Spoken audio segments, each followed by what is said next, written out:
Hello friends, today we'll start with the topic accounting principles and concepts. So let's see exactly what do we mean by principle and concepts. Like in any system, you have certain rules, laws and regulation to keep the system efficient. In similar manner, in our accounting system, we have certain rules, laws, and regulations.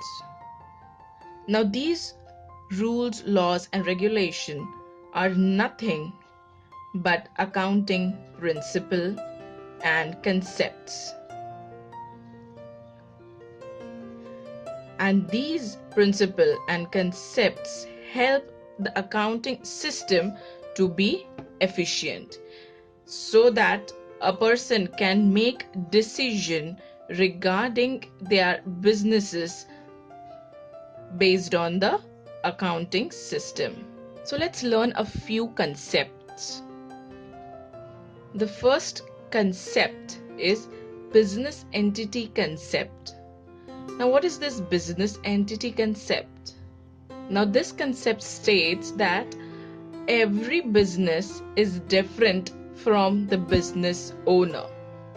For example, if one person starts a business, then his accounts will be maintained separately than those of his business. That is the reason a business is considered as a separate legal entity.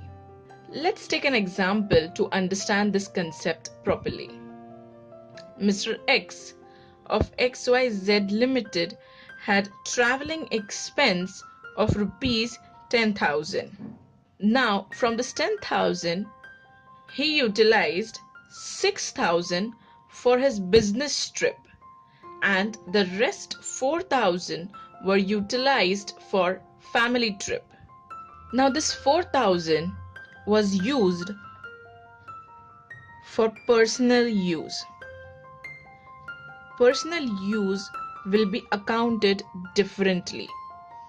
That will be considered as drawings from business account of Mr. X. And 6,000 is a valid traveling expense because it was for a business trip. So this expense of 6,000 is a valid business expense.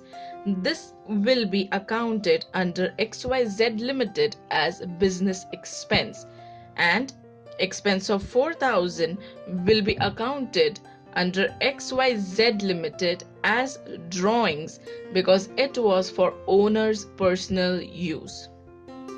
So this concept is called as business entity concept. Next is a going concern concept. Now this is a very easy concept. This entire concept is based on an assumption that a business will continue for a long period of time. Now, why this assumption is made? This assumption is made because in any books of accounts, you need to record transaction assuming that the business will continue for a long period of time. This is how books of accounts get their stability in terms of recording transaction. Next is cost concept.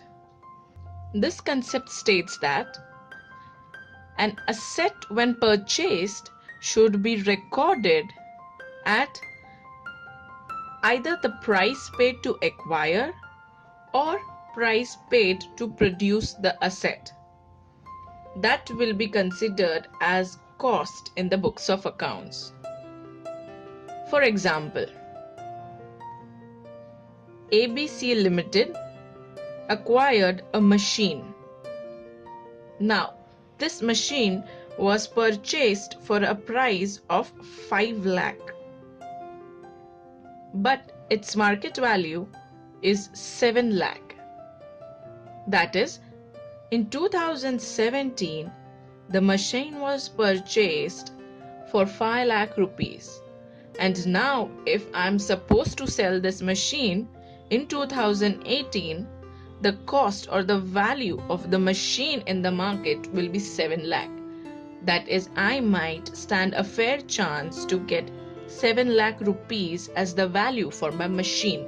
That is the market value. So as per the cost concept, I will either see price paid to acquire, that is the purchase price, which is 5 lakh rupees, or price paid to produce the asset, which in this case is not available. Therefore, my cost will be 5 lakh. The price at which I purchase the machine will only be recorded and not the price at which the machine can be sold at. If you really liked this video, please subscribe our channel and also hit the like button. Thank you.